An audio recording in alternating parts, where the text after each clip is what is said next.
You know what to talk.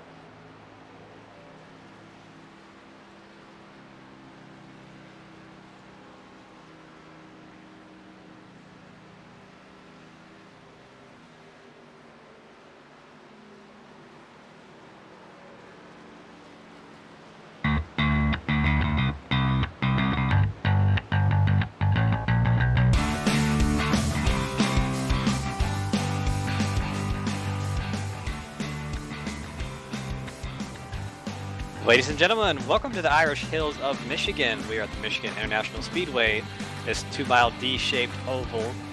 Got 67 laps for you tonight. And Carlos, this could not be a more different track than last week. We were at the dirt track of Eldora Speedway, and of course this is a big, wide D-shaped oval. Yes, well said, Cameron. My name is Carlos, and of course, as you heard earlier, that is Cameron Rich. Unfortunately, Peter Short is out of town, so boo, Peter. You've left me to actually get into the mic scene again. How's everybody doing? We are at Michigan, the Irish Hills. This, I believe, is the final race of the regular season for the Truck Series. Cameron, why don't you go ahead and elaborate more on that? Yes, this is the final race of the regular season, like you said, and of course the first race on Monday night. The Xfinity Series moving to Wednesdays, taking over its former slot.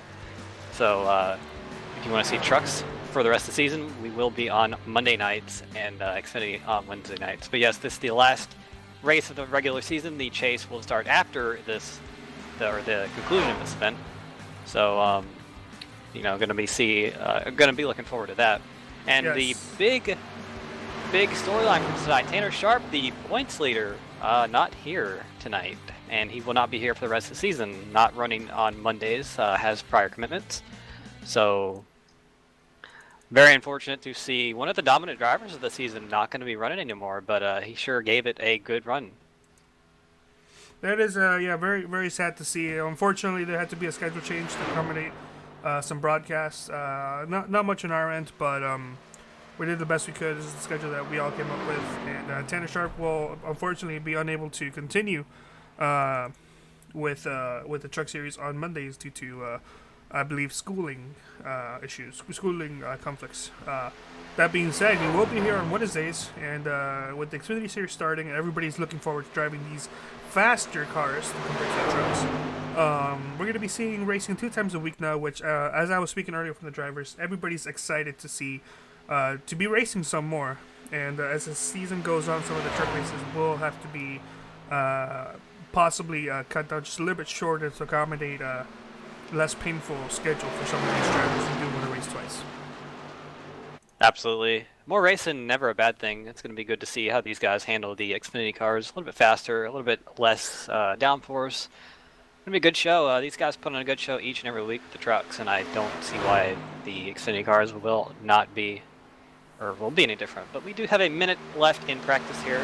See AJ Digby here running behind the number 7 of Kevin Paskowicz. He making his second start there, I believe. And it's a brand new paint scheme for the 14 also. Oh yes, he is now in red as opposed to the primarily white car he was running before, so a little bit more. Yeah, I believe from what we were speaking to him earlier, his cousin, pardon me if I'm wrong, but his cousin is the one who makes his paint schemes, and he made a bunch of different colored ones earlier in the season for AJ Digby to use, and right now he's utilizing red because, as a little hint that we received, his Xfinity car will also have some red in it. I'm a big fan of that car. Of course, colorful cars is pretty, I love colorful cars myself. Of course, that 7 car also running the purple on it. So, it's always good to see colorful cars in the field as opposed to mostly white and black and, things like that. But on the screen here, another new driver in the league, Johnny Berardi, I hope I said that right, in the 99 truck, making his first start. So hope he does well tonight, and I don't know if we will see him in Xfinity or not, but he is making his first start. It's good to see that this league is still attracting some new drivers. They're not getting drivers every single week, but it's good to see every once in a while they get a new driver. So that's fantastic to see. As far as I can tell, this is the only league that's actively recruiting disabled only drivers, which is fantastic if you are disabled, so you can race in a field with people without anybody judging you. So it's a fantastic league. I'm excited to do anything I can to help this league grow in any way. Cameron and Peter both are also excited to see this league grow, as well as Jeff, the league owner, the creator of the league. So we are in qualifying now, open qualifying, and we are seeing some of these drivers get ready to put down a couple fast ones at Michigan. And as Cameron's about to explain, Michigan, with these trucks, you're going to need to use some drafting to get the pole. Oh, absolutely, yes. The actually, this is the newly scanned Michigan from released last year, so a lot less bumpy than we've been running for so long. It's very smooth, very grippy, and going to be a lot of throttle time with these trucks here.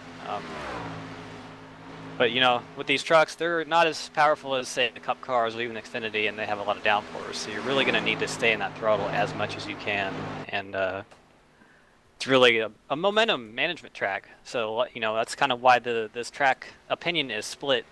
Some drivers love it, some hate it. I personally am in the middle. I like it sometimes and I hate it other times. But you know, it's a fun track to drive, and it facilitates a lot of side-by-side, three-wide racing, especially on the restarts where you get, you know, you can fan out really wide because of how wide this track is. And as I mentioned earlier, this is a league only for disabled drivers, but don't let that change the way these drivers are going to race. These drivers are going to race all out 100% and they're going to give 100% of what they can to these races, and they have not been boring. Some of these races have had amazing battles, whether it's a battle for the lead or a battle for a sixth place or whatever bag. It's a small league, but the drivers here are dedicated, they are committed, and they want to do the best they can to maximize the fun output that they have in this league. We are seeing some comments here on the chat. We got Levi Zielinski, owner of Rebel Racing. He's got 2 drivers on the field tonight. So hello, Levi. He's saying good luck to everybody. To Rebel Racing. Oh, so sorry. He's only saying good luck to Rebel Racing. So Levi, come on, man. Give good luck to the rest of the field. We also got Grassroots Sim Racing. They're cheering for the 13 Nevada Capers. And Tanner Sharp. He is saying hello from the... Can't read that. From the Lakeshore Technical College. He's wishing the best of luck to all the drivers, and he is going to be there on Wednesday at Daytona. And on your screen right now, you saw the 25 of Kyle Zimmer just go to the top of the charts with a 40.220, 1,000ths quicker than AJ Digby. Of course, that is the lone Rebel Racing truck for presumably the rest of the season. But, that's right, yes. Yes, of course, Kyle Zimmer also made a start in the 3-wide racing development series last night. Did very well in that race. Put on a good show. So good to see these drivers branching out beyond this league and, you know, showing everybody that they can hang it with the best of them. So you know, that's always good to see. Yeah, of course. I participated in the Thursday night practice session that they had, and I believe Kyle actually managed to beat me, which doesn't mean much considering I'm not the best driver and I'm kind of blind. But no, he did a great job, kept his car clean as far as I could see. And at the end, he managed to get past me. So Kyle Zimmer, very fast driver. Absolutely, and he did put on a really good show last night. Very tough track conditions there, but of course tonight, kind of somewhat similar. The track is pretty hot right now. It's 102 degrees, and I think it's going to be pretty hot for this race. But here's Doug McCollum, a part-time driver in this series, but your Pocono winner, so you know he's also been a very fast driver himself. Not had the luck until Pocono, but finally got it done and notched that W. But your points there now is this truck on screen right now, David Wilson, 19 points ahead of current fastest truck, Kyle Zimmer. So these 2 trucks probably for the rest of the season are going to be your top 2 title contenders, I would say, but don't count anyone else out because we have seen some crazy things happen. We got just 25 seconds to go now. I don't see anybody else improving their lap times, and we are seeing that Brian Lowhead and Alan Capers have, not yet to qualify because they will not be able to get a lap in, but they have not posted a lap time. I don't know if that was for a strategic reason or maybe they're having some issues of their own. Hopefully, it's the former. Kevin Cochran at the top of the board with a 40.198. That's a great lap time. I believe that's the fastest of this weekend so far. So Actually, no, I take that back. Nate Catilla ran a .134 in practice. So that is the second fastest lap time of the weekend, but still a great lap time in qualifying, a little bit quicker than Kyle Zimmer. So I presume he's going to get the pole, but as we have finished qualifying, David Wilson mowing the grass down here on the front stretch just a little bit, but Look, you got to make the cash somehow, all right? Like in these summer jobs, there's competition is massive. You got all these 13-year-olds mowing grass and babysitting kids. You know, it was a 21-year-old. That's a 24-year-old. Pardon me. You have to find other ways to make your money. Get your race car and mow the grass for free. Well, not for free. Sorry, no, that's not how you make your money. That's true. And one thing I forgot to mention is this is kind of a home race for these Canadian drivers. Of course, this track very popular with Canadians. They do make the trek down here to come watch the race in the real world. So I assume those drivers will want to do well tonight, as well as everyone else, of course. But that concludes qualifying, so we are going to get the grid underway here very shortly. Yeah, we're just waiting on some of these drivers to actually get on track, and we'll start the grid process. Yes, sir, and on the pole, we have the 80 of Kevin Cochran, who I believe that is his first pole of the season, and on his outside will be the 25 of Kyle Zimmer. In third place, we're going to have AJ Digby, number 14, with Doug McCollum on his outside in fourth place. Nate Catilla starts in position number 5, and to his outside, Daniel Hosser, the part-time driver in the 22 truck. In seventh place, we have Kevin. Oh no, why did I choose? We have Kevin Paskowicz, thank you, and Thomas Wise in eighth. A little bit of an easier name here. David Wilson started E9, and Chris Burge to his outside, his teammate.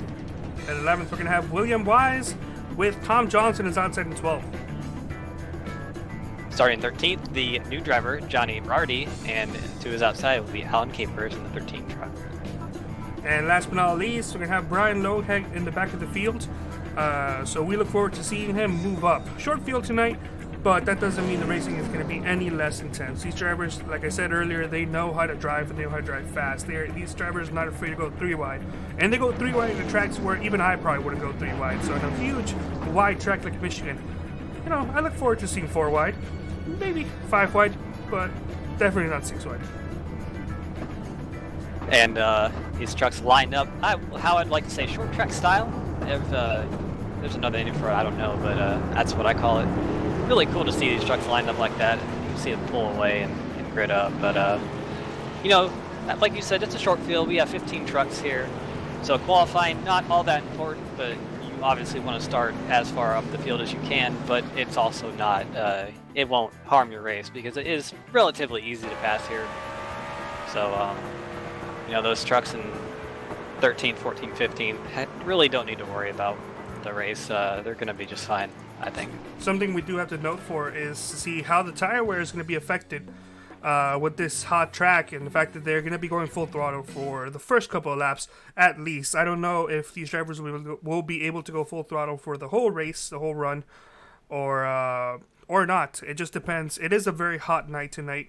And that could play in a huge role to see how well these drivers can utilize not only the draft, but huge wreck at the back already. We have the 99 making his debut, having some issues. It appears might have had a steering issue or something. He just went headfirst into the outside wall. Yeah, I'm not sure what happened there, but we also had the number 1 of Thomas Wise have some connection issues fall out of the race. So this race not getting off to a great start for some drivers, but nevertheless, we do have the pace car about to go down pit road, and yeah, that's a shame. That 99 truck is pretty well beat up, but these drivers do have 4 fast repairs as they do every week, so that truck probably will get back on track. But we are getting set to go green here. The field's in the hands of the 80 of Kevin Cochran. Green flag is out, and we are racing here at Michigan International Speedway. Great start for the field. We're going to go 2 wide into turn 1 here. Actually, we started 2 wide, so we're going to stay 2 wide, but great start for the 80. He's going to clear himself in front of the 14 of AJ Digby. Actually, going to slide up the track. Here comes AJ Digby on the bottom. He's getting a great run through turns 1 and 2. Going to take the lead, I believe. Yes, he will. Move AJ Digby to the lead out of turn number 2. And AJ Digby is always a very fast driver. Every single race, we always see him doing well if he isn't up front. And of course, right behind him, another fast driver, 25, one of the the only Rebel Racing boy out here tonight. That is Kyle Zimmer. We were talking about him earlier. And of course, the pole sitter lost 2 positions on that restart, going from first all the way to third. Yeah, and you see the field strung out quite single file right now, but that draft is very effective here. We see the 80 of Kevin Cochran right on that spoiler of Zimmer. You're going to see that all night tonight. These trucks are going to be, it's going to be really hard to pull away from one another. But we're here on board with the 7 truck of Kevin Paskowicz right behind. Actually, that is not. That is No, that was my a 7. apologies. Oh, okay. Yes. Yeah. That was a 7. So my apologies for the apologies, but still, AJ Digby, your leader, he was actually saying in practice that he was not looking forward to this race because he did not have a hand of the track. And, well, I think he was bluffing a little bit, doing that whole Tanner Sharp approach where he says he's not good and then goes out and wins the race. He was also joking earlier about joining us in the broadcast booth. I gave him the open ride, but I guess he felt some confidence. Yeah, so he's doing a great job right now. The 99 is back on track. You see him right at the bottom of the shot there. Got his fast repair, I presume, and he is a couple laps down, I believe. We have Adam Capers impaired road, possibly from that pre-race incident with the 99. Why don't you go ahead and explain how many fast repairs they have and what exactly that does to a driver? Yes. These drivers do have 4 fast repairs. A fast repair, basically, when you get damage, you can come into the pits and it fixes it right up real quick. It allows these drivers to stay in the race if they were otherwise damaged. But we've seen it really help these races a lot because it allows the drivers to not worry too much about getting involved in accidents. Ooh, I believe I saw somebody attack that wall. I couldn't see who that was.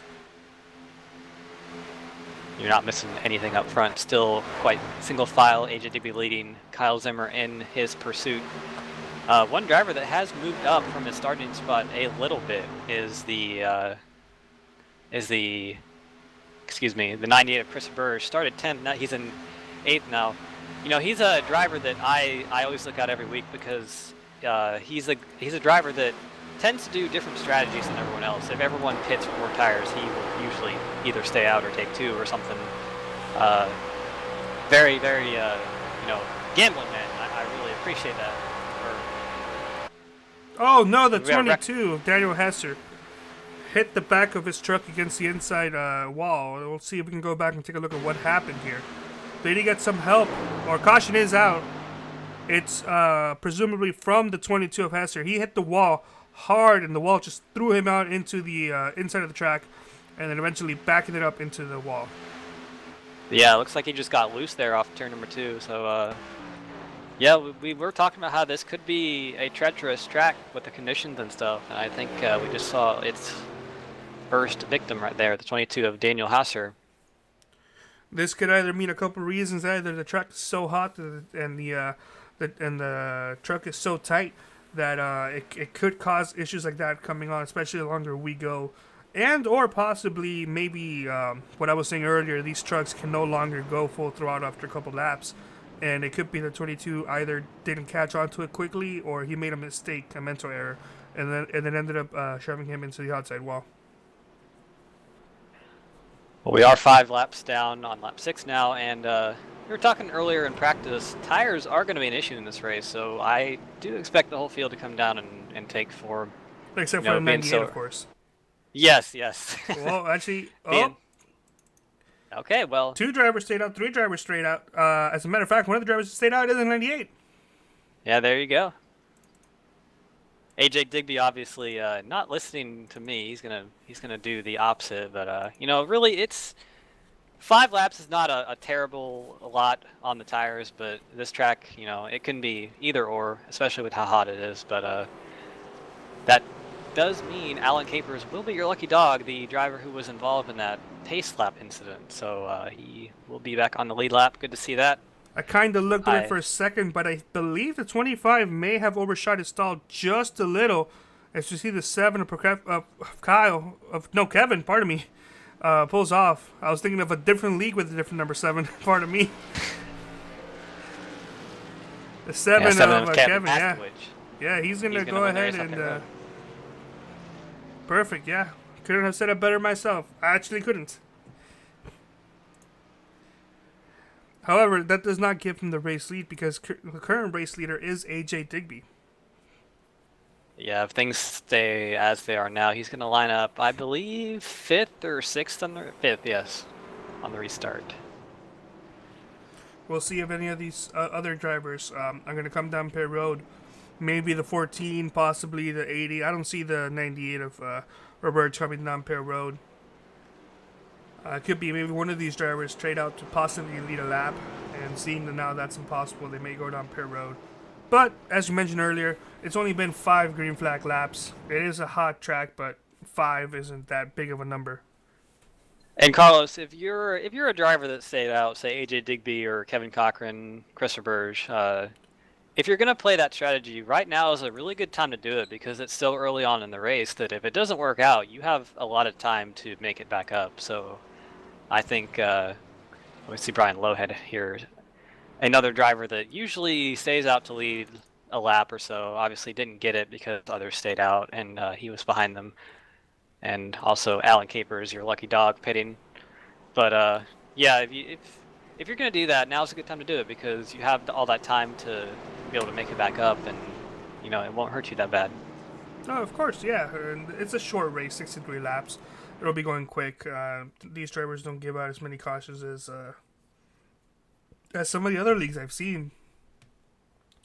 And this track too. This track has yeah. a tendency to go green. I've been in many caution-free races here, and of course we're not going to do that tonight because we are under caution right now. But I would not be surprised to see the rest of this race go caution-free, or maybe one caution. But this track is very. I don't want to say forgiving, but the cautions are hard to come by here. Well, something I've noticed with past experience is the harder it is to drive, whether it's the car and or the track that's very difficult to drive, the less cautious you tend to be because when the drivers tend to fight the track or the car, they're focusing more on surviving themselves than they are on passing other drivers. And when you're in a comfortable track, when you don't have any issues and the track's fast and you got a lot of grip, that's when I feel there's the most cautious because the drivers themselves can get overconfident and can make tons of mistakes that you wouldn't see in the track where you would be fighting to keep yourself in a certain position or fighting just to not spin out. Yeah, that's very true, Carlos. We call that racing the track as opposed to racing your competitors, and really when you start racing your competitors is when the mistakes and the overdriving and stuff like that starts to happen. So that's very true. When you are more focused on the track, it really makes the races a lot cleaner. I agree with that. But we are doubled up here. The leader will be AJ Digby. He's going to start on the inside line, right next to the pole sitter of Kevin Cochran.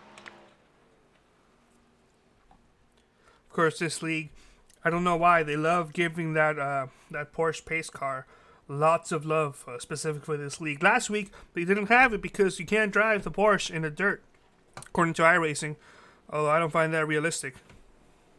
Oh yeah, if you see the ride height of that Porsche, I don't think it would do too well in the dirt. It might I'm sure they can raise suspension just a little. Oh yeah. If they really wanted to, Actually, they did used to race Porsches back in rally back, in the 80s and 70s. So It's not about too. Group B or something. Yeah, Group B, like the 959, that legendary race car. Oh yes. But right. Back to other race cars. We are back to Michigan. No more B rally for us. We're doubled up. Pace car is off. The green flag will be coming out here very shortly. There's a little bit of a delay between the pace car going off and the green, and that's going to happen now. AJ Digby gets a good restart. The field is pretty well tight going into turn number 1. They get some pretty good restart. AJ Digby's going to pull in front of the 80 of Kevin Cochran. He's going to actually pull down in front of Christopher Burge here now in P3. First car and tires, I believe, is that 25 of Kyle Zimmer. Yeah, he made the move by him after coming off turn 2. We have some smoke. I'm not sure what that was from, but might have been some loose race cars. But I didn't see any smoke, but I did see, I believe, a white truck smack the wall just slightly, exiting the corner in turn 2. So some possible damage for a truck towards the middle or the back of the package. You're seeing some 3 wide action going on in a battle, I believe, for third place. Yeah, it's David Wilson right on the apron, and of course, unlike Talladega and Daytona, all of the Oh, track almost here made is some fair contact. game. And that's one thing you have to look out for here. When you go on that apron, it's the shortest way around the track, but you have to get back on the baking before the turn, or else you can slide up, and that was a major accident, but all is good. And 98, Christopher Burge got the ball. You see he's lost all of his momentum off the... Doug McCollum up against the wall, and he is not getting off. He's getting off of it now that everybody is driven by. A smart move by Doug McCollum to not pull back up in front of the drivers. It's going to cost him a lot of positions, but I'll take that as opposed to having to tow yourself back to pit road. Yeah, looks like he got glued in the wall there for some reason, but just couldn't get off it. But we're still green here and still racing. Yeah, we saw the 98 of Roberge also getting the wall a little bit there. He went from second to, I believe, that's fifth place. So, but he'll be good. No damage, I don't believe, to that truck. Should be all right. But he is under fire from, that is the 80 of Kevin Cochran. So he's lost a few spots too from the restart. He actually started second. So maybe we're seeing those tires come into play. Actually, he may not be under fire of the 80. I believe he may be trying to pass the 80. But of course, now they say that the 80's managed to go on by, and now he might be challenged by the 56 of Tom Johnson and Alan Capers in the 13. Alan, as we mentioned earlier, he got involved in that pre-race incident, so it's good to see him not only back in the lead lap, but with a clean truck and competing for a possible top 5 spot. We have a battle for the lead here. Kevin Paskowicz looked under AJ Digby, could not make the move. Carlos, it's so hard to make that move on the bottom because that bottom is, it's not progressively banked, but this track sure drives like it is. This track, especially in the Cup car and so on, you don't really want to run the bottom. You want to try to run the middle to the high line. It's a momentum track like Homestead, except for Homestead. Depending on the setup and the track conditions, you can drive it any way you like. Yeah, that's one thing we didn't talk about really in depth, but this track is really, it's so hard to run that bottom because there's no grip down there. We see Kyle Zimmer looking, but he's not going to be able to get the run off here. Digby is going to pull him on the backstretch, but he's actually holding down there pretty well. Yeah, you were possibly able to see it there with the 25. We'll try to see if we can follow 25 from a bird's eye view exiting this corner. But the 25 had the momentum on the inside, as you can see it right there, but when he tried to exit the corners, you can kind of see it right now. It stalls out because the 25 truck just wants to go up against the outside wall as smoothly as he can. Oh, look at this run of the 20. He shot off turn 4, like, had so much speed, it couldn't go anywhere with it. Thought about making it 3 wide on the apron there, but thought better of it. That was wow. Oh, look at that drive in. Look at that drive in. The 25 has a very fast drive in, and the 20 just went by him without any issues. That's speaking wonders for how fast this 20 truck is right now. Yeah, and of course that is the provisional points leader now that Tanner Sharp is not going to be racing anymore. Of course, David Wilson, last week's winner at Eldora, and we've seen him be so good on so many different types of tracks. Of course, he's going to look for second here on the apron, but David Wilson, such a good driver. He's shown that he can run on anything, and showing it here tonight as well. Something that possibly has been mentioned or possibly can't be iterated. This is a battle for the lead. This is not a battle for third or fourth place like we traditionally watch. We're always looking out for battles, but right now this is the main battle for the lead. So the fact that not only is the 14 able to stay out with those 5 lap old tires, but also that he's holding off the 7 who has fresh tires in the 20s here, so that may be a different challenge as they are going side by side for the race lead again on the start finish line. And I think those tires for Wilson are really starting to help him because he's just getting such a better drive off than those 2 in front of him. Here comes Kyle Zimmer on the bottom. He's not going to go down with a fight too, also on new tires. So I think these 2 trucks on tires are eventually going to get by these 2 on older tires and just wait for the right time to do so. In fact, Wilson probably going to make the move here into turn number 3. So a couple of things that we're noticing in here. One, it seemed like Kyle Zimmer may have burned out his tires trying to go for the lead earlier because he was dropping back. Now he's back as these leaders are about to go 3 wide. Nope. The 20 decided to get himself right behind the leader. The last lap before the 7 did lead, this time the 14 of AJ Digby retakes his position at the top. So another thing we are seeing with this track is the outside line, whether it's the middle or the actual outside line, is looking to be king because as the 14 gets himself a little bit loose there. The 20 truck is fast without a doubt. He's definitely faster than the 14, but he can't do anything unless he gets the outside line. That run off the corner is so important at this momentum track. And here he goes. Going to look on the outside of turn number 4, and I think he's going to get the run off. Yeah, he's got a really good run, but I think he's going to probably take it here into turn number 1 here. And don't look now, or don't look that far back, but the 80 of Kevin Cochran has re-caught this pack. He also did not take tires, so having some good tire wear there for him. Oh! Wow! Oh my goodness. I was worried something like that would have happened. And that confirmed That was two an incredible things. save. That confirmed two things. One, the outside line definitely is king. You saw how quickly the 20 was able to get by the 14, and two, the 20 sure does know how to drive a race car. That was an incredible save. That should have been a wrecked race truck right there, and he did wreck, just didn't hit anything. It should have been two wrecked race trucks. But that did put Kyle Zimmer in the lead, so he's actually got the biggest lead of the race so far right now at about 0.8 of a second. Yes. Just yeah, you saw David Wilson there pinch on the bottom line, and you really nothing either driver did wrong there. Just that bottom line cannot hold the bottom. Oh, behind! Well. Oh, we have a wreck in the back. Oh. Number 32 of Billy Wise stuck in the wall, and Brian Lowhead. Have to check the replay, see what happened here. Brian Lowhead running in the front of Billy Wise. Looks like he's going to get the wall. Yep. Oh, yeah. Oh, what a shame. So 32 just didn't see that coming at all. Yep, wrong place, wrong time, and unfortunately stuck in that wall. Just terrible luck there. He's going to have to tow it out and probably lose a lap or two from that. You can just see right there in the replay. His tires are just a couple inches ahead. I mean, up above the actual track. So that truck can definitely drive itself off. It just doesn't have any grip to do it. Wow. So we're 21 laps in this race, and I'm already pretty excited. This is some good stuff, Carlos. Oh, yeah. This is definitely the type of racing we expected to see. And as these drivers drive some more and get a feel for how this racetrack and this race car is, the less cautious we will see. Because that run, I believe, went longer than the first one. At about, actually double the distance. We ran about 10 laps. Yeah, 10 more laps than last run. And I have to assume that all these drivers are going to come down, especially David Wilson. Those tires of his are probably had enough. 80 actually, stayed out.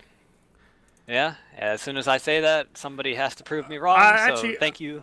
I don't think that this is staying out. I think this is just staying out so you can get the lead, because he has yet to pit. Yeah, that's true. Of course, you get a bonus point for leading a lap, so all those bonus points in this league do matter. And Kevin Cochran though did lead that lap. That is his first lap. Led to 25, and actually the 25 still wasn't able to get his truck in there. That's 2 pit stops in a row. The 25 misses it. This second one was even longer than the first. The 14, the Digby, also missed it. The 7's going to beat all these other trucks like he did last time.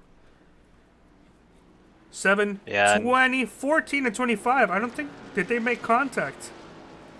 I don't know if iRacing... I don't believe so, no. In real life, they would have made contact for sure, but I don't know if iRacing gave them their full body contact before they exit pit road by that time or not. No, they should be good there. Oh, looks like somebody didn't mute his phone. That is true. Well, we're going to professional broadcast here. We're going to have to tell them to stop texting while I'm broadcasting. But anyway, somebody who is a little bit better than me is Kevin Cochran. He's your leader. First truck off pit road was the 7 of Kevin Paskowicz. So he will be starting P number 3 on the restart if nobody in front of him pits. Which I have to assume they will.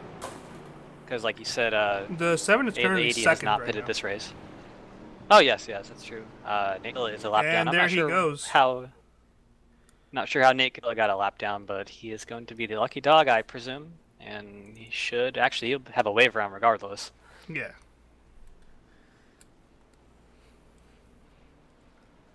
Now, something I do apologize. Something we did not mention earlier before the first restart.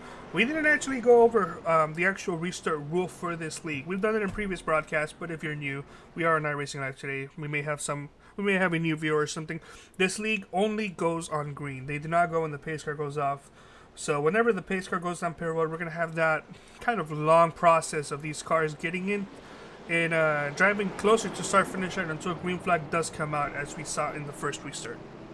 Yes, and that's true. I actually meant to bring that up, but I kind of got caught up in the racing we were having. But this track, kind of weird with that because the pace car pulls down to the middle of the track and then it pulls off and then the green comes out. So it's kind of like a 3-step process for the green coming out, and that does seem to catch some people out a little bit. But this driver's doing well with it, and I have to imagine we're going to see a lot more of that good racing we've been seeing so far. At least it's not Talladega where you have to wait like 3 hours before a green flag actually does come out. That's very true, yeah. Because that whole front stretch, the start-finish line, of course, on the other side of the front stretch, so you can take a nap and have a 3-course meal on that stretch of pavement.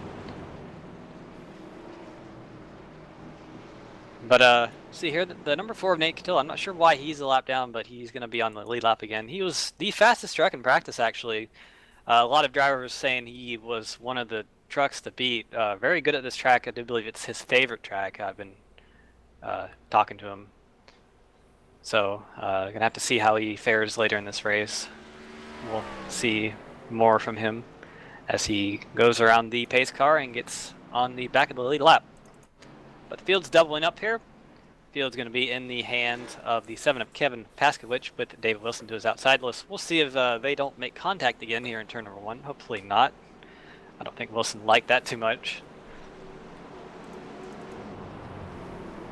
But yeah, these trucks up in the top 4 have really swapped the lead multiple times. Actually, I don't think David Wilson has led yet, has he? David Wilson, I believe he actually got the lead, but then he made he was tapped in the quarter panel by the 90. Who was it? Was it the 25? I don't remember. No, it was the 14. He got tapped by the 14 and saved it. That's that almost accident that we saw earlier. He got the lead, but I don't believe he actually led a lap. Yeah, and you gotta imagine he's really gonna want to get that bonus point and, of course, the race win. Nope, he hasn't led a lap yet. Last race of the regular season, and David Wilson, good points lead for him, 19 points on the second place Kyle Zimmer, but right now doing pretty good. He's in front of his competition, so gotta think everything's going pretty good for him. Pace truck is off. Field is in the hands of the 7, and the green flag is coming out now. Good restart to gap the field a little bit. Wilson looks like he had trouble getting going.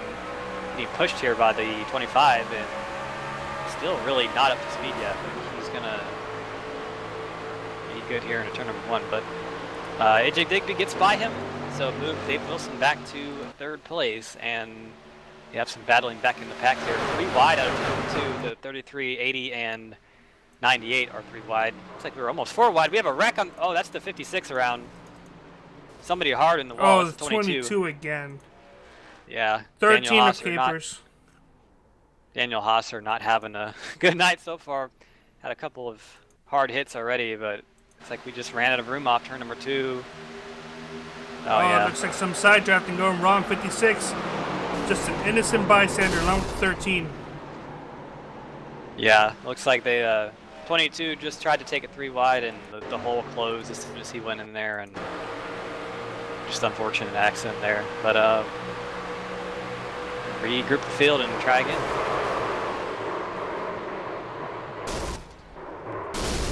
Oh, and the engine blew. Yeah, hard hit for that truck, and gonna have to tow it after that.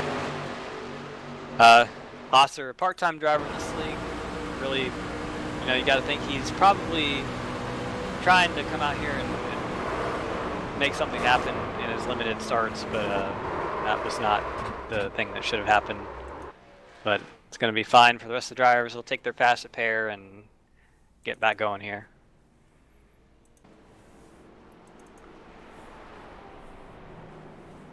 So we're not And exactly. Carlos, Go ahead. I think we kind of put the commentator's curse on this field again because we were talking about how this track has a tendency to go green, and we've had some cautions here, so I think we kind of jinxed it a little bit. Just a little. So it looks like not too many drivers are going to go down Pear Road right now. We're only seeing a little Brian Lowhead, Nate Catilla, Tom Johnson, and Caper. Some of these drivers were, of course, involved in this incident. So right now we're going to go ahead and go on break. But before we do that, we're going to let you know who the top 5 currently are. That is the 7 of Kevin Pakowicz. Is that right? Pakowicz? Paskowicz. Oh my gosh. AJ Digby in 2nd, David Wilson 3rd, Kyle Zimmer 4th, and in 5th place we have Doug McCollum. So we'll be right back to restart this race. All right. Sorry.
Welcome back to Michigan International Speedway. We have 28 laps completed here in the SimPossible Truck Series.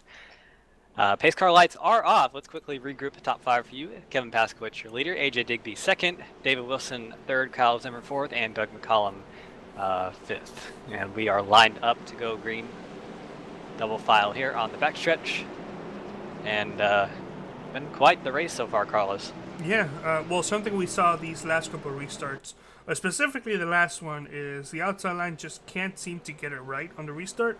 However, the 25 is a fantastic pusher, and we saw the 25 try to push, I believe, the 20 on that last restart. Unfortunately, the 20 wasn't able to gain any ground on that, but we'll see if the 25 can do something with the 14 ahead of him now. Absolutely. And we see the pace car getting ready to dive off here into pit lane. Field in the hands of Kevin Paskowicz once again. He's been the leader on the last few restarts. We've seen him get good restarts. Actually, AJ Digby gets going really well. He's going to jump Kevin Paskowicz here and pull ahead. That should be a legal restart, but yeah, there should be a legal restart, but yep. Yeah, the 14 was able to get just a good restart for him. Yeah. So he's going to probably drive it off here into turn number 1. Actually, no, Kevin Paskowicz comes back on the inside with a strong run. He's getting pushed by David Wilson, but here comes Digby. Really good run on that high side. Going to pull right up to the door of that 7 truck. See if he can use that high line momentum we've been talking about all race long and make the move. But, yep, looks like he's going to drive it off in the corner and take the lead. So move the 14 of AJ Digby to the lead. Not so fast. Here comes the 20 of David Wilson. He's almost in the grass. They're going 3 wide, technically first, second place, as the 25 is pushing AJ Digby into the lead, like I mentioned earlier. Yeah, Wilson backs off wisely. If he was going to make that move, he was going to push up there and cause a little bit of a mess. But AJ Digby in the lead. Kyle Zimmer gets a really good runoff too. He's going to pull up right on the spoiler of Digby. See on the onboard right here, looking out the back. He's going to pull low into turn number 3. See if he can make that move. We have not seen that low side work too much this race. Oh, really we're not going to see it now. Contact. Wow, how they got away with that, I don't know, but definitely some contact there through turn number 4. But I'm sure Kevin Paskowicz loved that because he's got a good run on the high side going into turn number 1. Not going to be able to make anything out of it, though. Pulling right behind AJ Digby here. I can't believe those 2 trucks didn't wreck. I'm still trying to catch my breath. Oh, yeah, it's second time this race where 2 drivers made contact, battling for the lead, and neither driver wrecked. So that's great to see. These drivers, they have a lot of heart and they have a lot of skill. And battle for 5th here.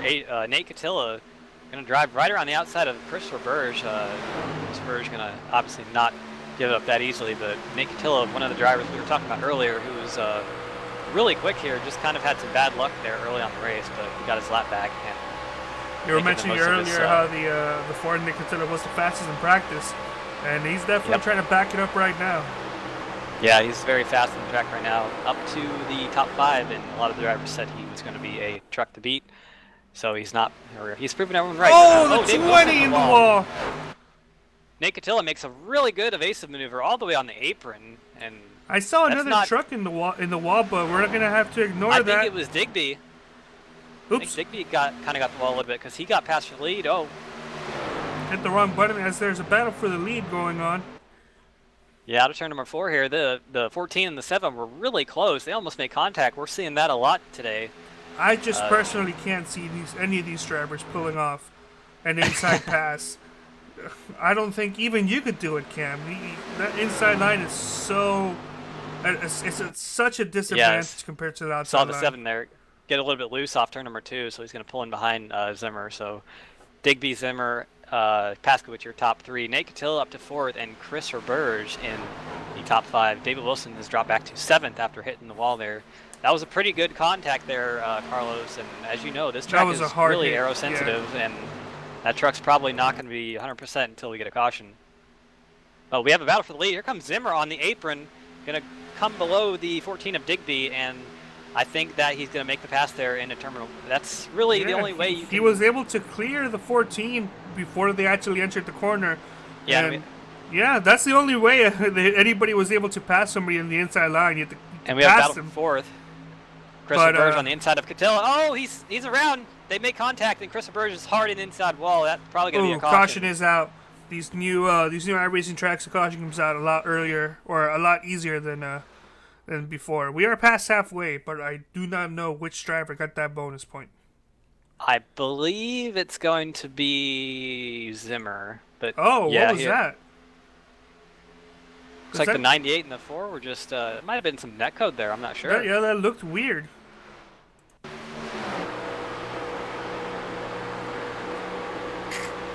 But either way, unfortunate for Christopher.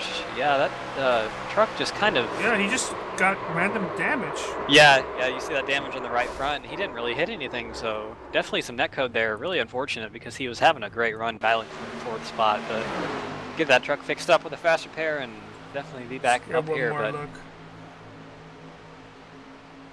yeah, that was oh, actually that was a little bit closer than I thought.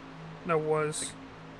Catilla moved down the track a little bit and kind of got into the right rear corner of the 98 and just kind of pitched him around. But really, you know, that's just something that's going to happen. Just close races for both drivers.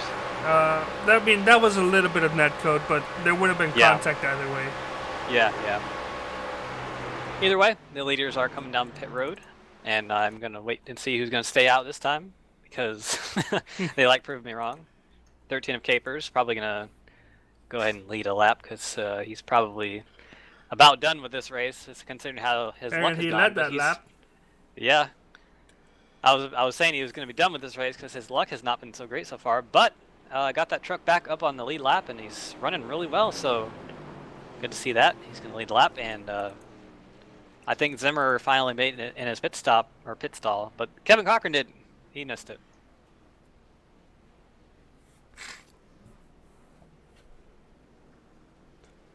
Pardon me if you hear the sniffles. I'm trying to nurse off a little bit of a cold that I got these last couple days.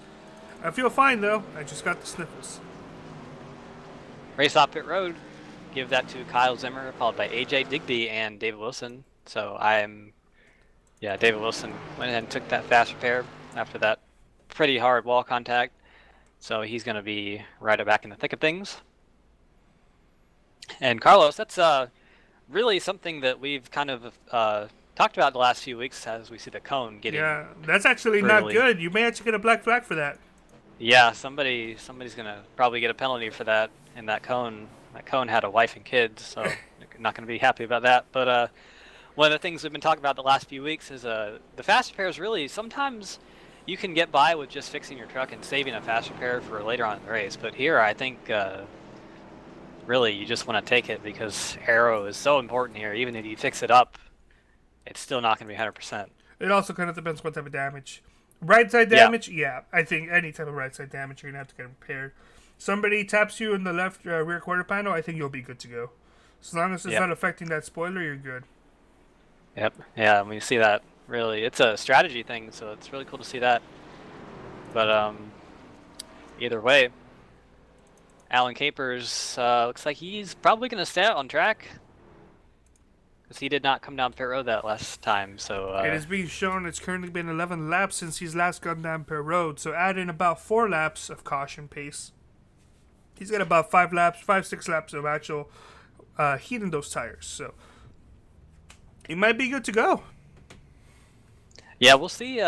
We've seen the old tires work well on the restarts, and they really don't start falling off until 5 or 6 laps into the run, so... also, Alan Caper is going to be effectively controlling the restart and having all the clean air on his nose, so that's going to help him just a little bit. But going to be really interesting to see how those tires... As we see this beautiful overhead shot of the track and back to the pace car and Alan Capers, but this Sun is a very seems beautiful... to be out in full strength right now. Yeah, the track is currently 91 degrees, so actually it's a little bit cooler than it was when we started, but it was about 98 when we started, I believe, so definitely these drivers are going to be enjoying the extra grip they're getting. But I was saying, it's a beautiful facility here.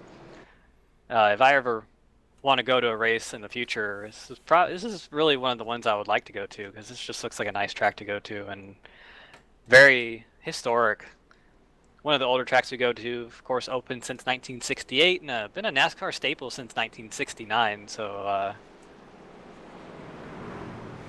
I like this track in real life and in the sim. Sometimes in the sim. Sometimes, yeah. That's a track I also would like to see at one point with my own eyes before I go blind. But no, definitely would like to see here once. Racing always looks fun. It's just amazing to drive.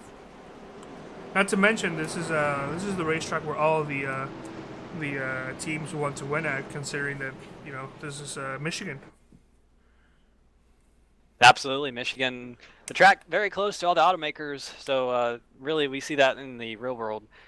It's a big deal to win here, just for your manufacturer. So right now we have a Toyota and a Chevy on the front row, so obviously both of those are going to be fighting each other. We don't have the Ford yet because iRacing is going to do iRacing things. It would be nice because personally I like Fords and it kind of feels empty without Fords in the field, but regardless, we have what we have. And another thing we have is the pace car lights off, and we're going to be going green here. Alan Caper's going to be controlling the restart with those old tires, and Kyle Zimmer to his outside on 4 fresh tires. So I want to give a big shout out to Ferrari Man 601 and Royal Stygian in the chat.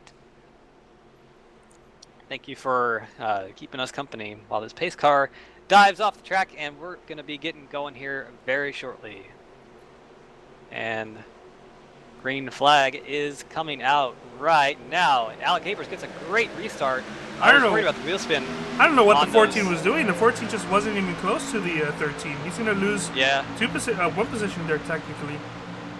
I don't know if he just wanted to go on the outside line or what, but also the 13 is leaving a lot of space on the inside. You got to be on the inside of these restarts. As we are seeing, this could be the only time you can actually pass somebody on the inside, especially considering the car on the outside line has old tires. But he's holding well right now. Got a pretty good run off turn number 2. And one thing I was saying is you always have to worry about wheel spin on old tires, especially at this track. But Alan Caper's not going to be an issue for him. But what is going to be an issue is David Wilson. He's going to dive down below him and take position number 2, and probably going to be going for the lead here pretty shortly. He got a great run for turn number 4. Yeah, both the 20 and the 14 have managed to get, or are going to go get by the 13 truck of Alan Caper. So looks like now that 2-tire strategy might not be working on his favor. That being said, 13 has a fantastic run on the outside line, and the 14 of AJ Digby cannot seem to pass him. So it seems like that inside line is only good for maybe 1.5 laps. And then the outside line just becomes so dominant. Absolutely, and really for Alan Capers, even if he loses a couple spots here, if he can stay ahead of where he was coming into pit road or before the pit stops, you can call that a win. He's going to lose third here to AJ Digby, I presume, but maybe not because he's got the draft of Nate Catilla, but not anymore. Nate Cattilla's going to be below. You have kind of a train here. Some of the racing here you see is more akin to Talladega or Daytona with how they're drafting down these long straightaways, but gonna get by him. Oh, we have some close racing off turn number 2. Almost contact between Paskovich and Catilla, but we're gonna stay green here. And yeah, Alan Capers, those tires definitely going off. So going 3 wide in here for third place. Something that these race leaders are actually happy about seeing, because the longer they battle side by side, the further away these 2 leaders are gonna get. And if I was AJ Digby, I would just settle behind the 25 for a bit, try to get as far away from this pack, and then once you get far away enough with a few laps to go, maybe start working your way and battling 25 for the lead. That way you can battle side by side as the Ford. Nick Catilla smacks the outside wall. Not as hard as we've seen some of these other drivers hit it, but still hard enough where he might have definite noticeable damage to his car. Yeah, and we've been talking about that, how that damage really at this track is so important. It really, I mean, I think this is one of the most aero-sensitive tracks that we go to, ovals at least. It just really seems to mess up whatever vehicle you're running. If you hit the wall, like it just won't drive anymore. But kind of spreading out here, AJ Digby has pulled away from Kevin Paskovich just a little bit, and for the lead, Kyle Zimmer kind of gapped David Wilson a little bit, so a little bit equidistant here off turn number 2. Single file spread out, but I can't imagine we'll see that for too much longer because these drivers have been able to catch each other pretty easily. This is a little different from the type of racing we've been seeing. First of all, we've been seeing the 20 David Wilson actually have a very fast truck all night. Now he cannot actually seem to get close to the 25.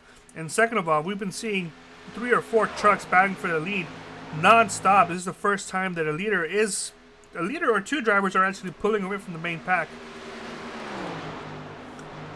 And I have to wonder if actually the track has risen back in temperature. I wonder if the track is really playing havoc with these guys. It's really you know, I think you know this as well as I do, Carlos. When that track temperature changes every lap, it's so hard to get into a rhythm because you can't do the same thing lap in and lap out like you need to, and it just really plays havoc with everything.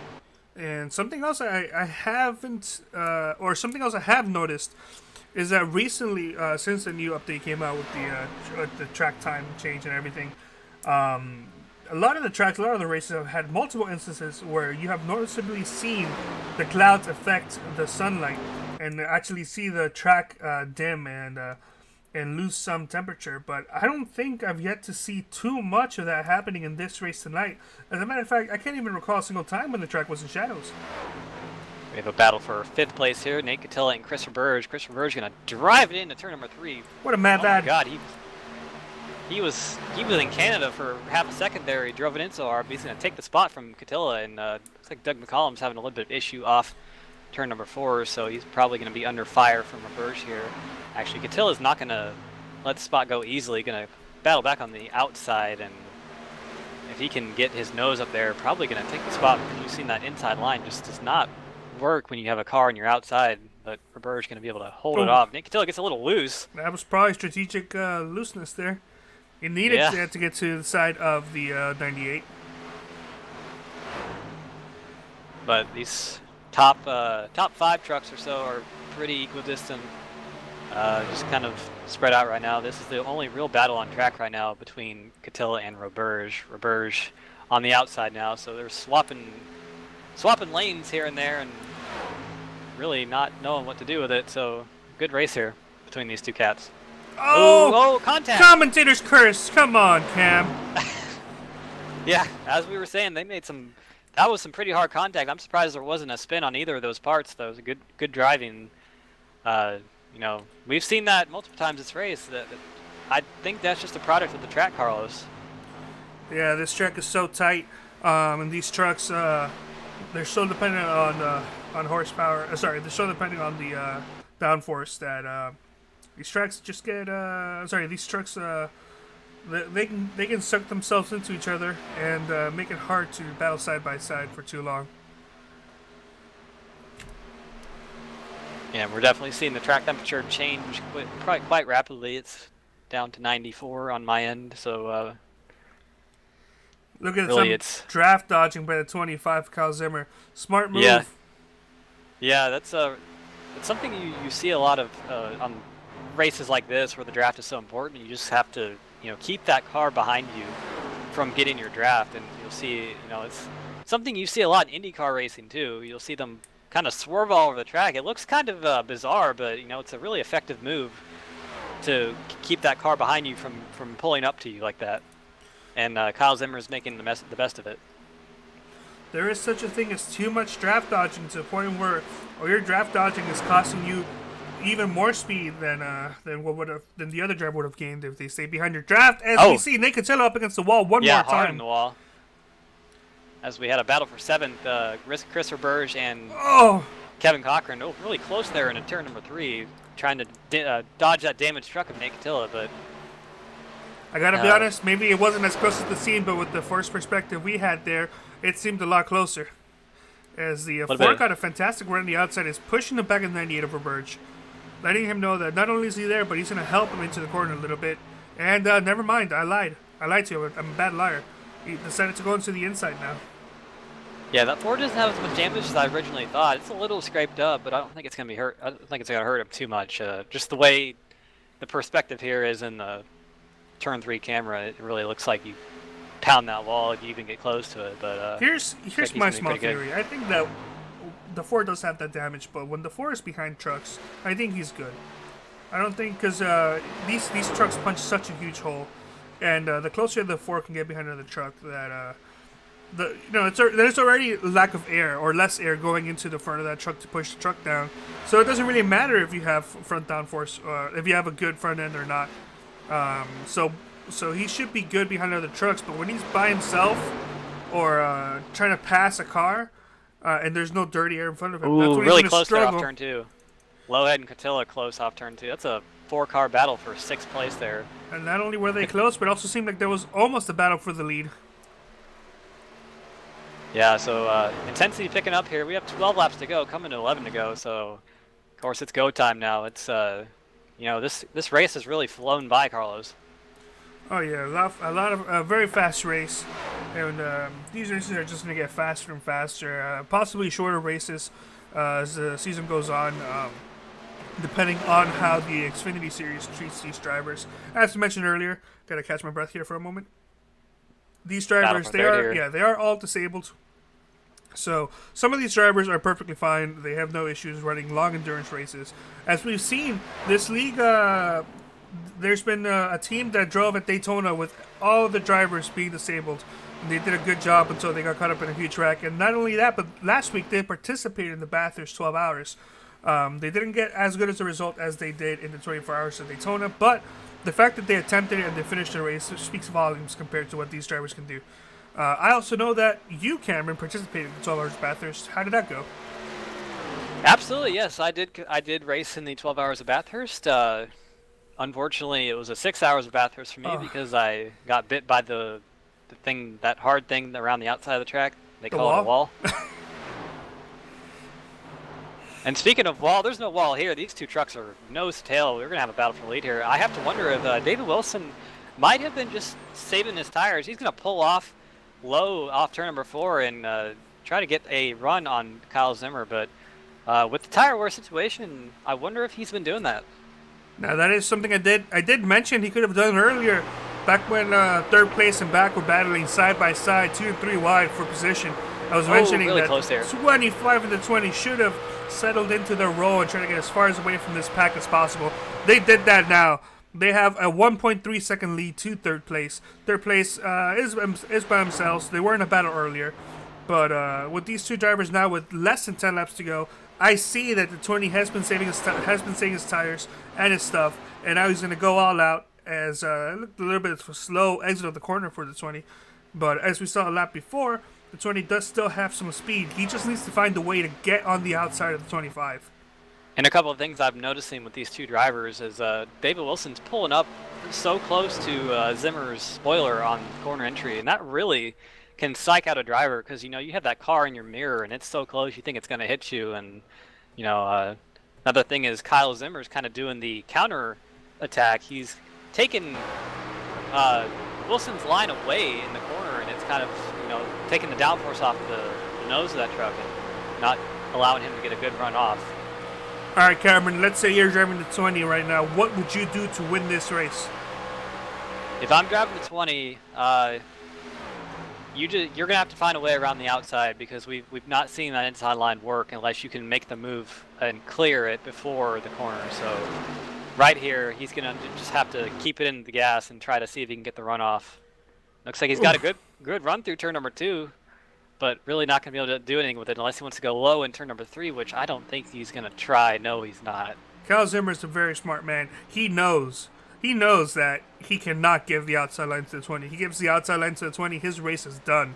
So the 25 is going to be running as low as he can, but also blocking the exit of the corner as hard as he can to continue to maintain that position. He doesn't care if the 20 leads a lap, as long as the 20 is on the inside. The 20 won't be able to do anything if they go side by side into the corner with the 20 on the inside. The 20 needs to find a way to get on the outside. That's the only way right now that we can see him passing. Unless, of course, you always have that very, very controversial slide job. Yeah, absolutely. And as much as is the battle on track, it's really a mental battle too. Like you said, Carlos, both of these drivers are trying to do everything they can to, if you're in Kyle Zimmer's spot, keep that 20 behind you. And if you're David Wilson, you have to find a way around the 25. And really, I think Kyle Zimmer, I would rather be leading the race, obviously, than be in Wilson's spot because it's always easier to block than it is to pass. But anyway, 5 laps to go here at Michigan, and these two drivers are going to be battling it to the very end, I have to think. I have a small fear that the 25 might be concentrating a little bit too much on the draft dodge. As we saw exiting turn 4 last lap, the 25 didn't even go all the way up high as he just cut all the way to the apron to block the 20 from getting his draft. The 20 makes some contact, 25 in the outside wall. Oh, gonna spin it out. He saves it. truck is done and Oh, caution yep, will he's... come out. Yeah, there it is. 4 to go, the race is over. Wow, yeah, as you were talking, it looks like it might have been just what you said. Zimmer he got a little bit loose through turn number 4, I saw, and I don't know if there was contact, but definitely taking there with that spoiler, it's really easy to get the truck loose, and unfortunately for Kyle Zimmer, that's not going to be what he wanted. And I bet without a doubt that 25 is not happy right now. So we're going to try to go back and see that replay. Let's go back even further. That 25 cannot be happy right now, but something about this league, this is a fun league before anything else. This is not the most competitive league you're going to find. It's a league for disabled drivers to enjoy without the hassle of being made fun of or worrying about destroying another person's race. So I'm sure the 25 is not happy right now, but these drivers are going to move on. They may talk about it, try to figure out their perspectives, and next week, next race, even probably Wednesday for the Xfinity debut, they'll have moved on by then. Yeah, and if we can get an onboard with the 20 of David Wilson, that'll be a more definitive answer to see, okay, we got it here. Yeah, he's just right up on that spoiler into turn number 3. Zimmer drives it pretty deep into the corner. Yeah, looks he gets a little bit loose right here and checks up.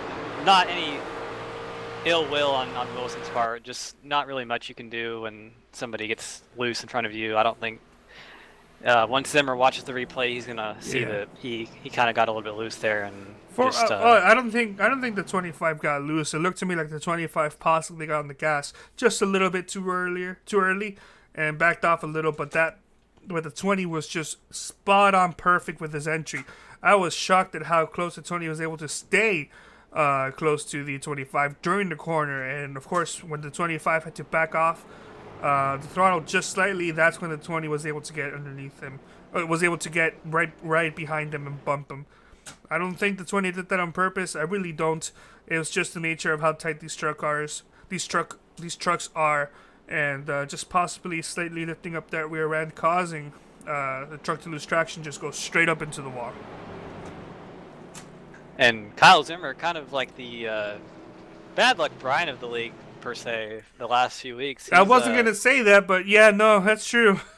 Yeah, he's lost a win or two on the last lap of the race and had some issues really late where he's lost good finishes. I seem to remember, what was it, Iowa maybe? Or no, it was Gateway, where he got into a accident on the last corner, I believe, and lost a lot of spots.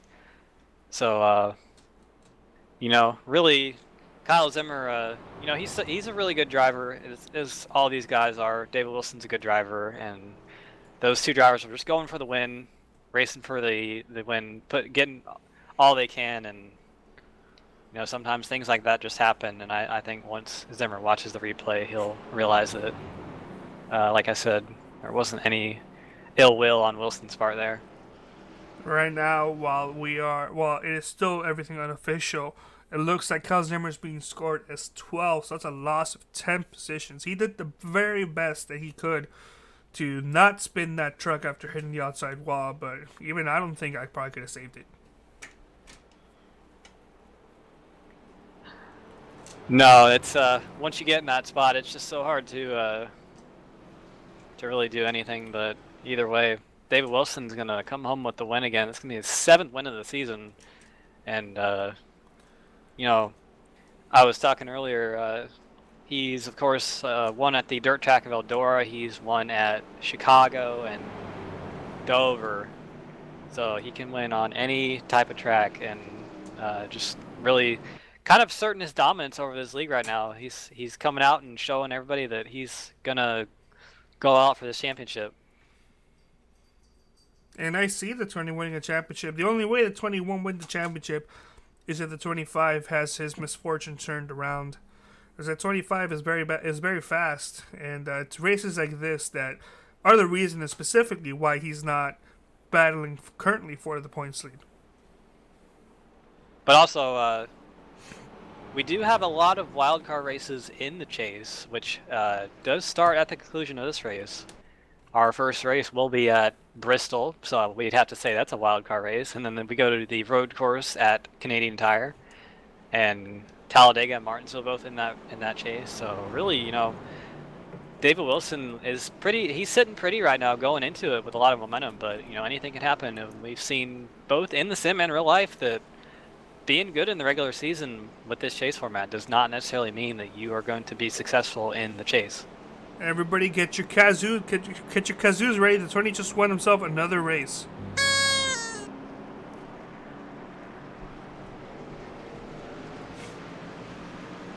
Across the line, yep. David Wilson notching his 7th win of the season. Was not the dominant truck tonight, but was there when it mattered and going to get another win. It's just a fantastic race to watch. Towards the end, there was only 2 drivers contending for the win. But throughout the whole race, we had 3, 4, possibly 5 trucks all battling for the race lead at one point. Yeah, absolutely. And as you were saying earlier, Carlos, these drivers put on you can give these drivers shopping carts in the Walmart parking lot. And they put on a really good race, so it's always fun to watch them. And I'm so glad that I get to commentate them because I just love seeing what these guys can do. And gonna nose in the wall, Greg Biffle style, doing his burnout. He has his teammate there. I don't think he got any damage from that. See the 2 Looney's racing trucks doing burnouts here. It's, of course, David Wilson's teammate, the 98 Christopher Burge. Both Canadians, so the Canadians have triumphed in Michigan. And a perfect track to do so for these Canadian drivers. Gonna pull nicely into victory lane there. Nice little victory shot there. Oop. And he's going to get hit by his teammate. I don't think he's going to be too happy about that. He's going to damage his truck. I think that could possibly be a strategic hit. Make sure you pass tech at the end. We have the Ford Catella also having some fun. Let's go see if we can talk to some drivers. Let's see if we can pull up AJ Digby. Go ahead and actually, as a matter of fact, here he is. Karen, why don't you go ahead and chat with third place finisher AJ Digby. All right, AJ. This is Cameron Rich in the booth. You got a copy? Yeah, I do. All right, man. Well, we saw you start 3rd and finish 3rd tonight. Pretty good race for you. You got up there and led a lot of laps. You might have led the most. I'm not sure. I don't have the tools to look at that, but you were up there a lot today and just really at the end kind of fill out those top 2 trucks there. But a really good race for you. Talk us through it. Yeah, I honestly, this is probably my worst track of all of them that we run. So I was really happy with how today went.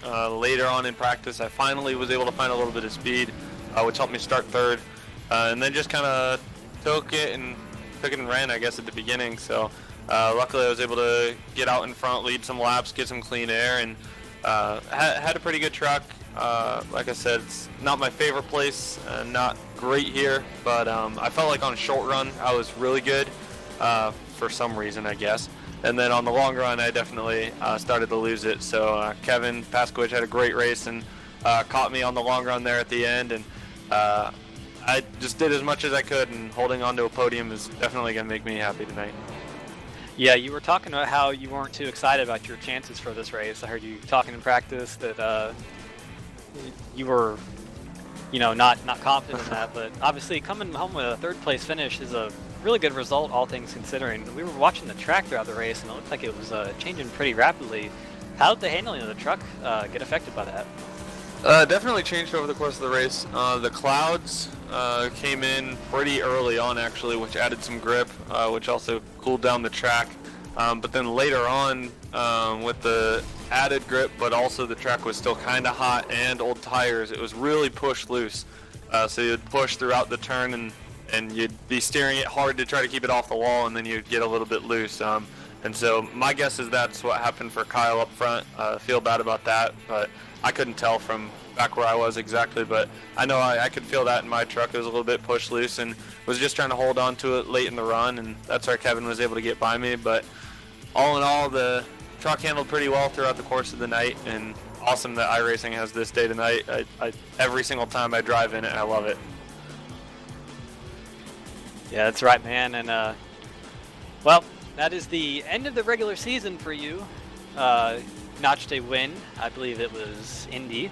Yep. And pretty good spot going in the playoffs here. Position number 4 in points, I see. Had a good season. So what are you looking for in the chase? Obviously, you're looking for a championship, I know, but have a lot of wild card races in the chase. Of course, Bristol coming up next. So are you dread any of those tracks? Do you have tracks you like in the chase? Yeah, I am actually pretty happy about a majority of the chase. I first and foremost, after missing 3 races this year, I'm really happy to be where I am and to at least be able to make it. First of all, coming off of the championship last year, I'm trying to hold on to that title, but we got some absolutely amazing people here, so you never know. But I actually feel pretty good about Bristol. I feel really good about Canadian Tire. I love road course racing, and so I'm really interested for that. And then I believe it's Vegas, Dega, Martinsville. You never know what can happen at Dega. Martinsville could be anything. I mean, there's going to be a lot of laps there. Phoenix I feel really good about, and then it's Homestead at the end, and it's just going to be whoever finishes the highest there.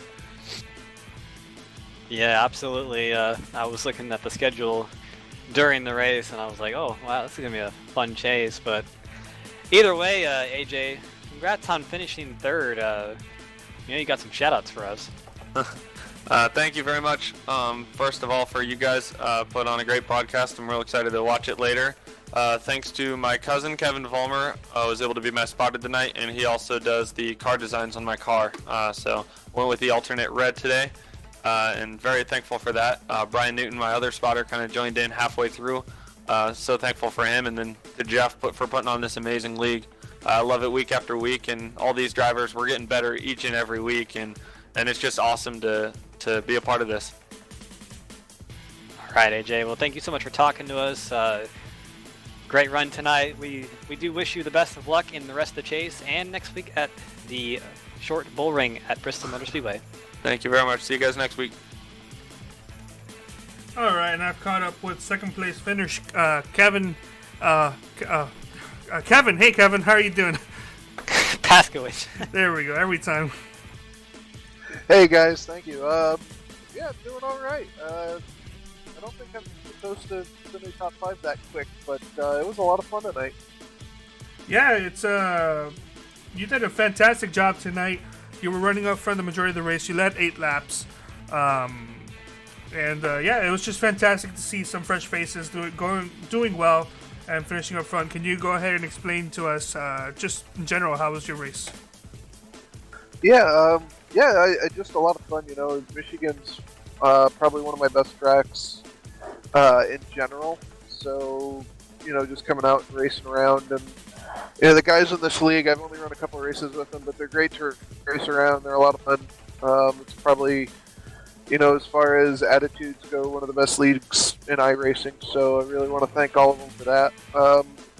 Yeah, we just, I just kind of went out and tried to pace myself, and so I know Michigan tends to get long green flag runs, and I knew I'd be faster than everyone on a longer run. It was, like I said, I just have to go back to it. It was a lot of fun. We had a blast tonight. Yeah, it was a fantastic race. Now, something we did notice was just the inability for anybody besides a restart to pass on the inside line. How tough was it to even attempt a pass? It was difficult. After the first lap and a half, it was virtually impossible to pass on the inside. Especially towards the end there, the last 20 laps, the truck would just get really upset, and you kind of had to pace yourself. That's kind of what I did with AJ there. I just kind of ran behind him and waited for him to make a mistake, and that's kind of what you had to do to make a pass, was you had to wait for the other guy to slip high or bobble or something like that, because if you just tried to pass on your own accord, chances were you weren't going to clear him, you weren't going to make the pass. But still a lot of fun. Definitely an outside racetrack. Definitely a track where you want to pass on the outside, but everyone was protecting the outside really well tonight. That's something we all noticed. Now, this is the first night for the Truck Series on Monday night. Are we going to be seeing you the rest of the Truck season? And are we going to be seeing you on Wednesday night for the debut of the Xfinity Series? Unfortunately, I can't with the Xfinity Series. I've got a standing commitment on Wednesdays, but Monday night here, yeah, I think you guys will be seeing a lot more of me. This is like I said, this is a blast, and thank Jeff and all those guys for doing what they're doing. So I definitely want to get into more races as I can, and run with you guys and have some fun. Alright, now as far as I can remember, and I have a really bad memory, this is your first interview with us here, and something we do like to give everybody is a chance to give out their own shoutouts. So if you have any shoutouts, that would be the perfect time.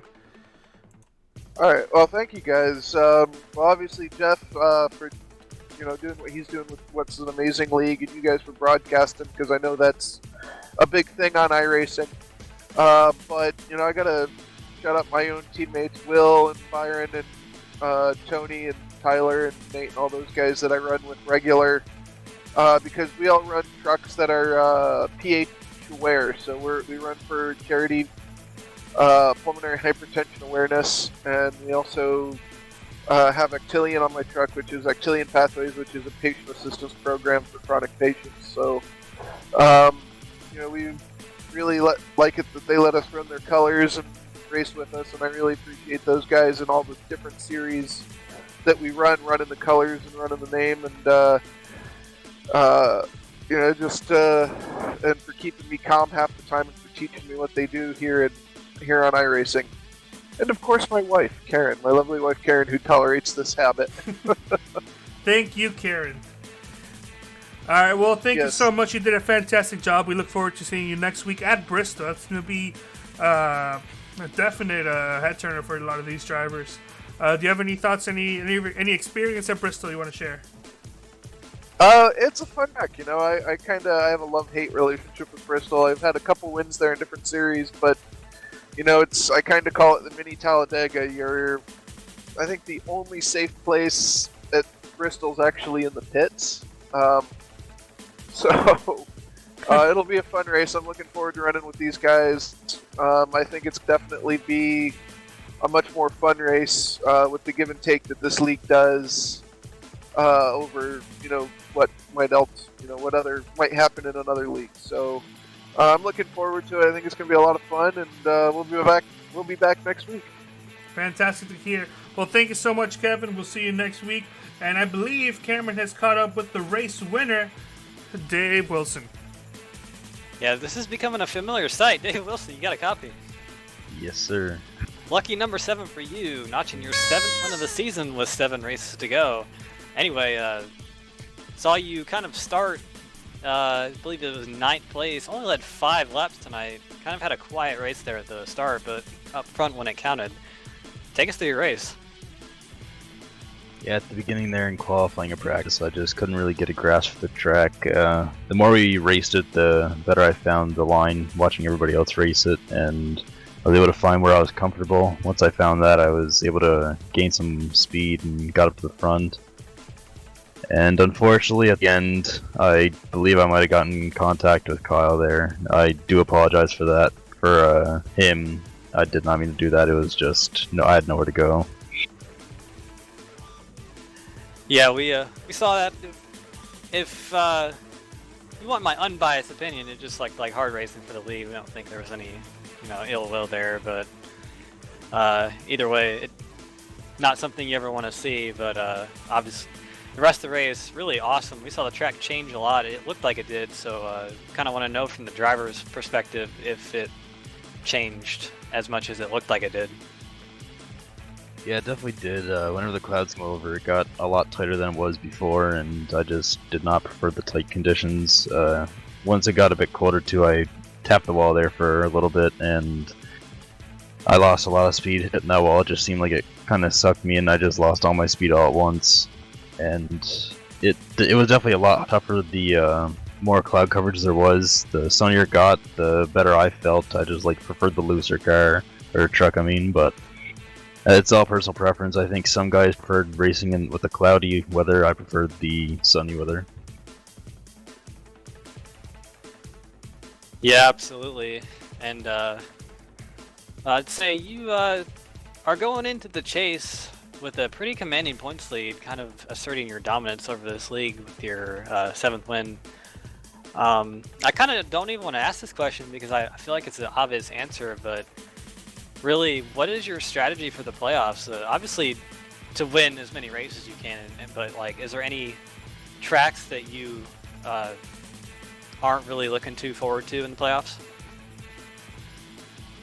The main track I'm not looking the most forward to is Las Vegas. I don't have much experience on that track, as well as Phoenix, just because of how hot it gets. I am looking forward to Martinsville, Bristol, and Moss, though, so hopefully I can be good finish or good result in those races.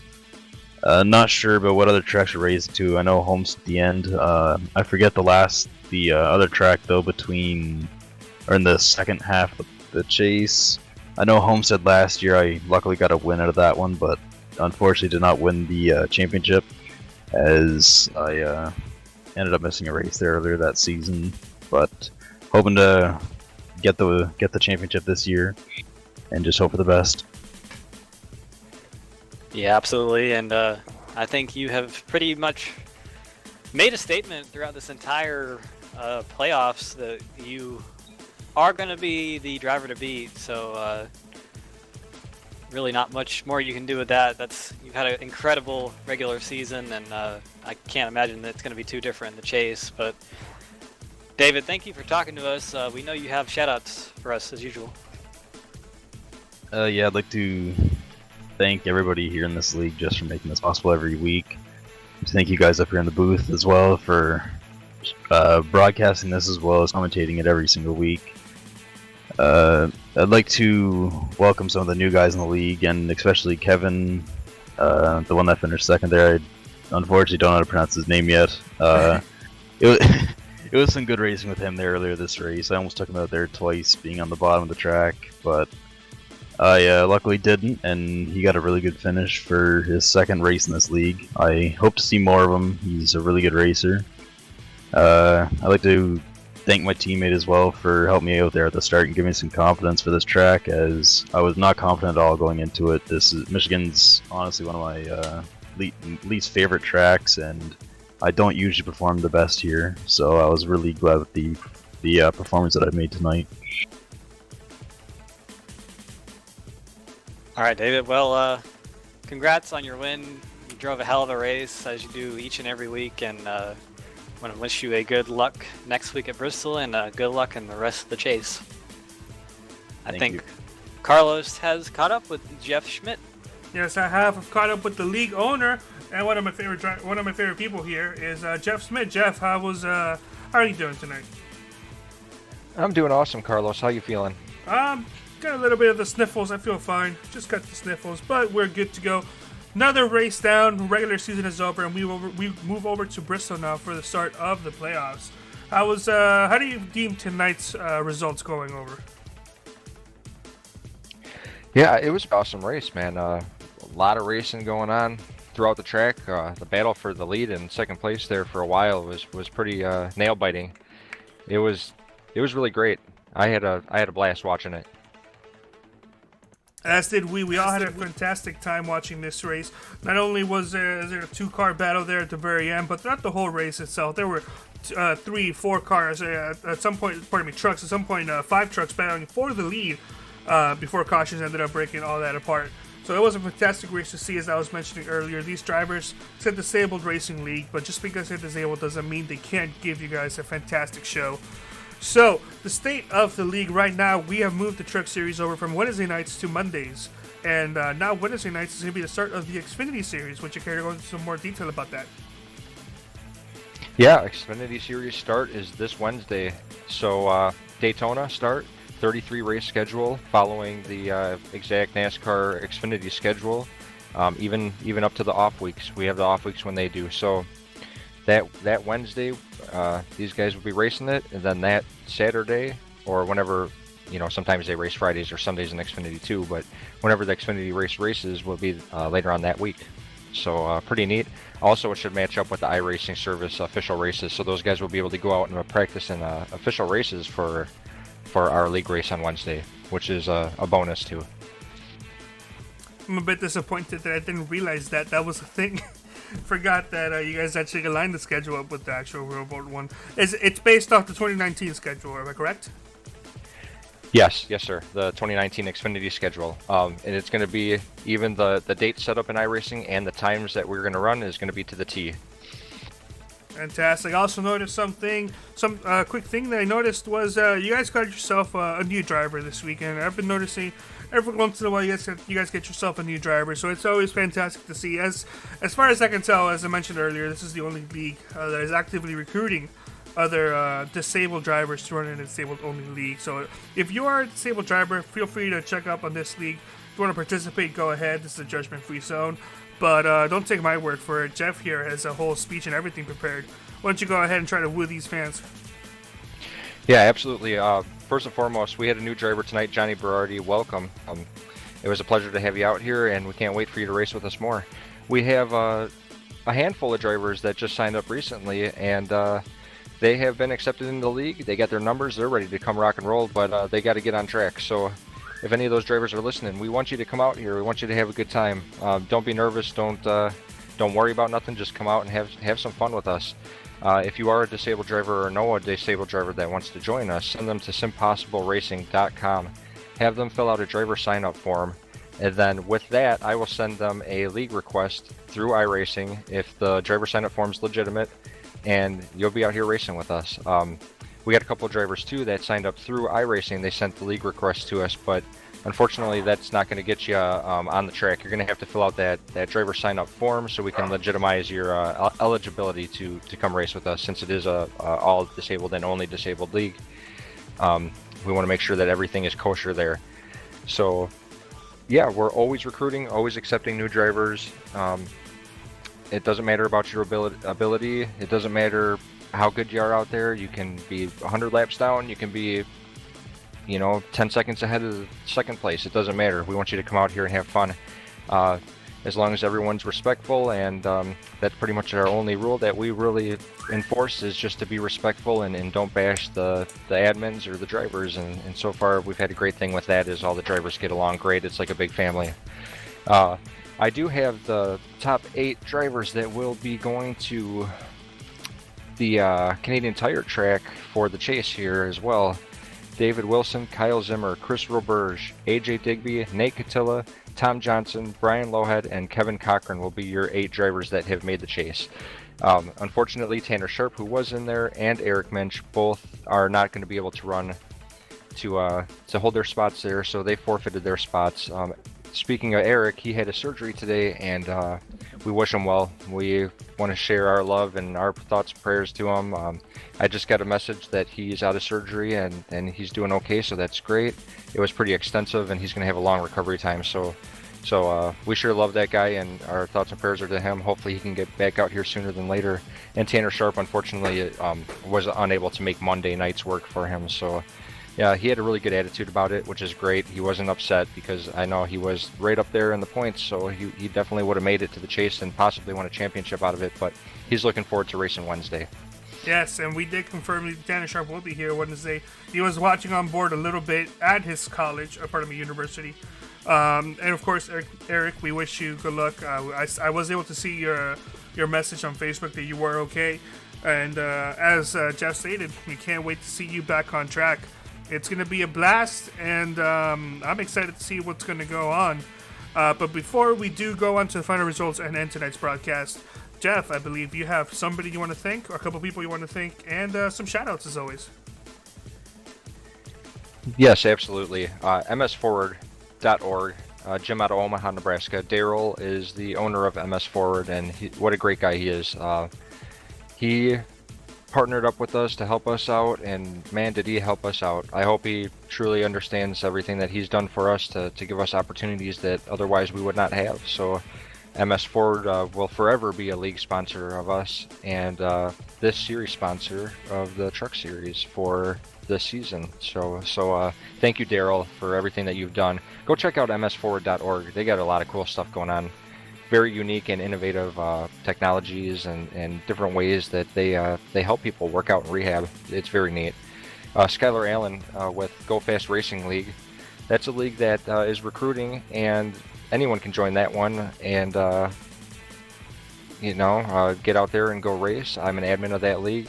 Go to gofastracing.us to fill out a driver sign-up form on that website for that league, and we'll get you racing on that one as well. So thank you, Skylar, for everything that you've done to help us out. It's been much appreciated, and of course 3 Wide TV, Carlos, to partner with us to do what you do for the broadcast. It's been an amazing deal, and we couldn't thank you enough. No worries. I'm just excited to see this league take off. I remember last season, very small field, small races, no sponsors, and just to see what it's been going on in less than 6 months, I believe. It's I can't wait to see what you guys can do this year and the next year's coming up. So, Cameron, while we're done here, before we wrap up here tonight, we do have the race results we do have to get through. Cameron, why don't you go ahead? Well, David Wilson going to come out home with a seventh, win. Second was a while ago, Cam. Yeah, ahead of the number 7 of Kevin Paskowicz, the part-timer who's only had a handful of starts. AJ Digby coming home in P3. Doug McCollum and Kevin Cochran going to round out your top 5. Chris Burge coming home in P number 6. Nate Catilla, really fast, just didn't have the luck. Going to come home in 7th. Brian Lowhead 8th. Tom Johnson had a little bit of issues there at the very end of the race, coming home at 9th. Alan Capers rounding out the top 10. And in 11th place, we have William Wise, followed by Cal Zimmer in 12th. 13th will be Johnny Berardi, Daniel Hasser in 14th, and Thomas Wise will be rounding out the field. Unfortunately, is having some internet issues. So that's going to do it for us tonight here at 3YTB. We want to thank you for watching another fantastic race. Thank you for joining us on the switch to Monday nights. And Cameron, any final words you have to say? Well, another great race put on by these guys. It's always awesome to see. Got to thank SimTV for these awesome cameras week in and week out. They allow us to watch the race and, look at things. So thanks to them for that. But be sure to tune into 3 Wide TV on Wednesday because we do have some Xfinity action at Daytona. So that should be a really great race. But of course, same time, same place. Yep. And right here. Here's the quick thing. We're going to be trying to see if we can do the broadcast still at 720p. All right, we're a low budget team, but 60 FPS. So we're going to try to aim for 60 FPS. Thankfully, Jeff was able to give us the green light to experiment with the league on the broadcast. And if this pays out, then we're going to be pushing on 60 FPS for the majority of our broadcasts. And then eventually it's 1080p once I save up enough money and get some better monitors. So thanks so much. We wish you good night, and we will see you tomorrow. If anybody wants to watch at 8 p.m. for the league we do there, and then Wednesday night for the SimPossible Xfinity Series debut. So you guys all have a good night, and we'll see you next time.